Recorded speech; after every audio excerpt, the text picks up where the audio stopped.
Assalamualaikum warahmatullahi wabarakatuh. Kita dari kelompok 1 ODP 247 pada kali ini ingin mempresentasikan dan juga ingin mendemokan bagaimana itu analytical hierarchy process atau yang biasa disebut dengan AHP. Tim kami itu yang pertama ada saya Riki, kedua ada Mas Helmi, Mbak Priska, Mas Raihan, dan juga Mbak Iwan. Untuk outline-nya yang pertama itu ialah pendahuluan, kemudian ada analytical hierarchy process, ada prinsip dasar AHP, kelebihan dan kekurangan AHP, dan yang selanjutnya tahapan metode AHP, dan yang terakhir itu adalah demo studi kasusnya. Kemudian yang pertama itu pendahuluan. Pendahuluan ini ya analytical hierarchy ini adalah sebuah metode proses yang dikembangkan oleh Thomas L. Sati, seorang ahli matematika. Menurut Sati, metode AHP membantu memecahkan persoalan yang kompleks dengan menstrukturkan suatu hierarki kriteria, pihak yang memiliki kepentingan serta hasil dengan menarik berbagai pertimbangan guna mengembangkan bobot atau prioritas. Oleh karena itu disimpulkan untuk analytical hierarchy proses itu ialah merupakan metode untuk memecahkan suatu situasi yang kompleks tidak terstruktur ke dalam beberapa komponen dalam susunan yang hierarki dengan memberikan nilai subjektif tentang pentingnya setiap variabel secara relatif dan menetapkan variabel mana yang memiliki prioritas paling tinggi guna mempengaruhi hasil pada situasi tersebut. AHP dikembangkan pada akhir tahun 1970-an. Analytical hierarchy proses (AHP) digunakan sebagai metode pemecahan masalah yang baik dibanding dengan metode yang lain karena alasan-alasan berikut ini. Yang pertama, struktur yang berhierarki sebagai konsekuensi dari kriteria yang dipilih sampai pada subkriteria yang paling dalam. Yang kedua, memperhitungkan validitas sampai dengan batas toleransi inkonsistensi sebagai kriteria dan alternatif yang dipilih oleh pengambil keputusan. Dan yang ketiga, memperhitungkan daya tahan output analisis sensitivitas pengambilan keputusan, dan yang terakhir adalah pengambilan keputusan menjadi kompleks karena adanya pelibatan beberapa tujuan maupun kriteria. AHP membantu dalam mengetahui alternatif terbaik elemen pilihan menggunakan perbandingan yang berpasangan atau pairwise comparison untuk membuat suatu matriks yang menggambarkan perbandingan antara elemen yang satu dengan lainnya. Baik, selanjutnya prinsip AHP. Dalam menyelesaikan suatu kasus dengan metode AHP ini ada beberapa prinsip dasar, antara lain yang pertama, decomposition. Decomposition diketahui sebagai pemecahan masalah yang dengan membagi problema yang utuh menjadi unsur-unsurnya berbentuk hierarki untuk proses mengambil keputusan, di mana setiap unsur atau elemen ini saling berhubungan. Suatu hierarki keputusan disebut komplit jika semua elemen pada suatu tingkat memiliki hubungan terhadap semua elemen. Sedangkan bila hierarki dengan keputusan incomplete atau tidak komplit ini merupakan kebalikan dari hierarki yang komplit. Adapun bentuk struktur secara dekomposisi seperti pada Salimbia, di mana terdapat goals yang di bawahnya itu memiliki alternatif kriteria dan juga beberapa kriteria dan dilanjutkan dengan beberapa alternatif kriteria di bawahnya. Kemudian comparative judgment. Comparative judgment adalah penilaian yang dilakukan berdasarkan kepentingan relatif dua elemen pada suatu tingkat tertentu dalam kaitannya dengan tingkatan di atasnya. Comparative judgment ini merupakan inti dari penggunaan AHP karena akan berpengaruh terhadap urutan prioritas dari elemen-elemennya. Kemudian dari comparative judgment di sini menentukan skala preferensi yang digunakan, yaitu skala 1 hingga skala 9. Yang selanjutnya yaitu prinsip dengan synthesis of priority. Synthesis of priority ini dilakukan dengan menggunakan eigenvector method untuk mendapatkan bobot relatif bagi unsur-unsur pengambilan keputusan. Selanjutnya untuk logical konsistensi, yaitu prinsip dasar terakhir dari AHP di sini, yaitu dilakukan dengan mengagresikan seluruh eigenvektor yang diperoleh dari berbagai tingkatan hierarki dan selanjutnya diperoleh suatu vektor komposit yang tertimbang sehingga menghasilkan urutan pengambilan dari keputusan tersebut dalam suatu kasus. Oke, selanjutnya ada kelebihan dan kekurangan AHP itu sendiri. Kelebihannya yang pertama itu ada kesatuan, kompleksitas, saling ketergantungan, struktur hierarki yang tadi sudah dijelaskan, pengukuran atau measurement, sintesis, trade-off, penilaian dan konsensus, pengulangan proses. Sedangkan kekurangannya sendiri itu terdapat dua yang paling utama, yaitu yang pertama itu subjektivitas, di mana ketergantungan model AHP pada input utamanya, di mana input utama ini berupa persepsi seseorang, sehingga dalam ini melibatkan subjektivitas yang ahli. Yang kedua, perlu uji statistik. Metode AHP ini sangat metode matematis, tanpa adanya pengujian secara statistik, sehingga tidak ada batas kepercayaan dan kebenaran model terbentuk. Penjelasan tahapan pengambilan keputusan dengan tools AHP. Yang pertama adalah mendefinisikan masalah dan solusi yang diinginkan. Yang kedua yaitu membuat struktur hierarki yang berisi tujuan umum dan tujuan khusus atau dengan nama lainnya kriteria-kriteria yang diinginkan. Langkah ketiga yaitu membentuk matriks perbandingan yang berisi setiap elemen-elemen yang dibutuhkan untuk pengambilan keputusan. Penilaian ini dilakukan berdasarkan judgement dari pembuat keputusan.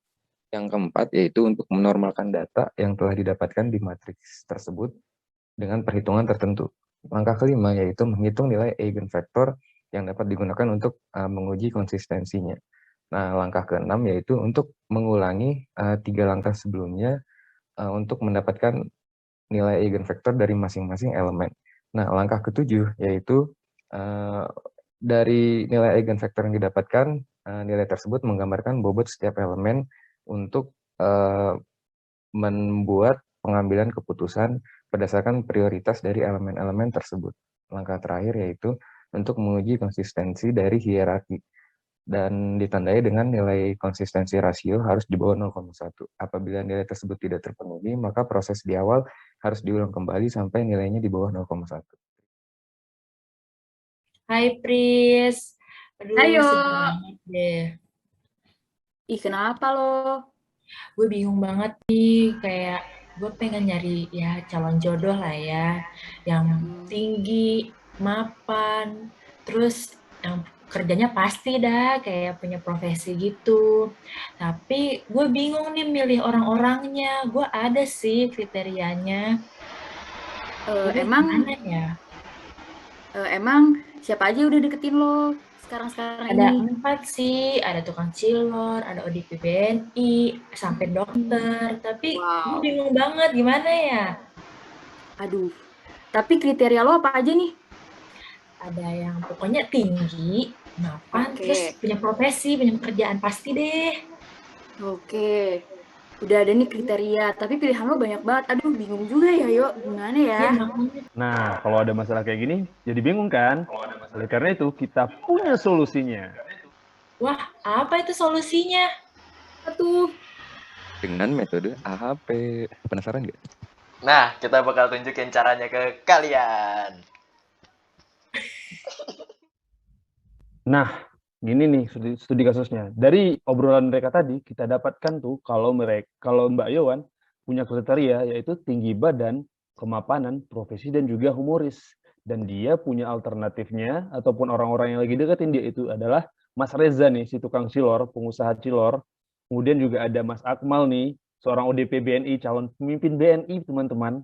Kemudian yang ketiga itu ada Marcel, seorang YouTuber kaya, humoris nih orangnya nih. Dan yang terakhir itu ada Adit, Dr. Madia. Nah, untuk selanjutnya, kita bisa masuk ke websitenya 123hp.com. Nah, di sini, dari kriteria dan alternatif tadi, kita masukin tuh apa-apa aja alternatifnya dan kriterianya.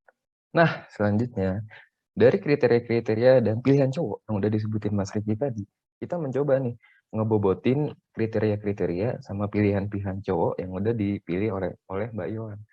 Di sini, berawal dari kriterianya, kita aduin nih satu-satu kriterianya. Dan kita cari tahu nih menurut Mbak Yohan, lebih penting mana antara kriteria A dan kriteria B. Itu semua dilakukan untuk setiap kriteria. Dan semua kriteria itu harus bertemu. Selanjutnya, setelah kriteria, kita coba nih aduin pilihan-pilihan cowok yang udah disebutin sama Mbak Yohan tadi. Berdasarkan tiap kriterianya. Contohnya ini, kita aduin satu orang lawan satu orang berdasarkan tinggi badan nih. Menurut Mbak Yohan, yang paling ideal kriterianya, yang lebih ideal kriterianya itu yang mana dan seberapa lebih besarnya. Kemudian kita ngelakuin proses yang sama buat kriteria lain, buat kriteria kemapanan, buat kriteria humoris, profesi. Udah ya? Oke, udah cuma 4. Selanjutnya di sini nih kita dapat hasilnya nih. Nah, ini keputusannya nih. Di sini berdasarkan AHP, Mbak Yohan tuh cocoknya dengan Mas Adit. Dan kriteria yang paling penting itu menurut Mbak Yohan adalah profesi. Kemudian di bawahnya itu kombinasi antara kriteria dan alternatifnya. Nah, kalau kalian perhatiin nih, di bawah ada konsistensi ratio atau CR. Nah, nilai ini harus di bawah 0,1. Jadi, kalau kita belum dapat nilai 0,1, berarti proses-proses tadi tuh ada yang belum sesuai. Contohnya, misalkan saat kita milih Akmal dan Adit, kita milih lebih besar Adit. Dan saat kita milih Adit dan Marcel, kita milih lebih besar Marcel. Nah, harusnya kan Marcel itu lebih besar jauh dari Akmal ya.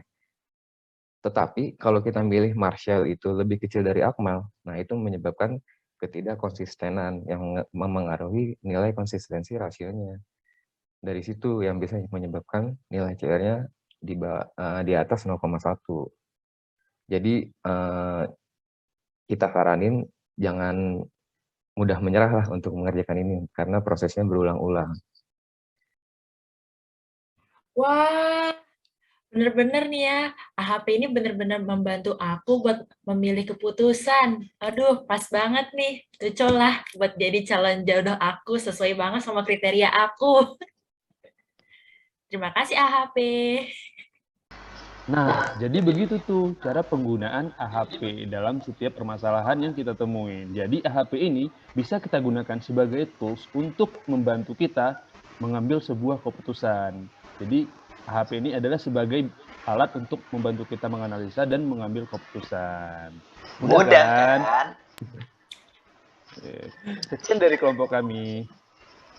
Terima kasih.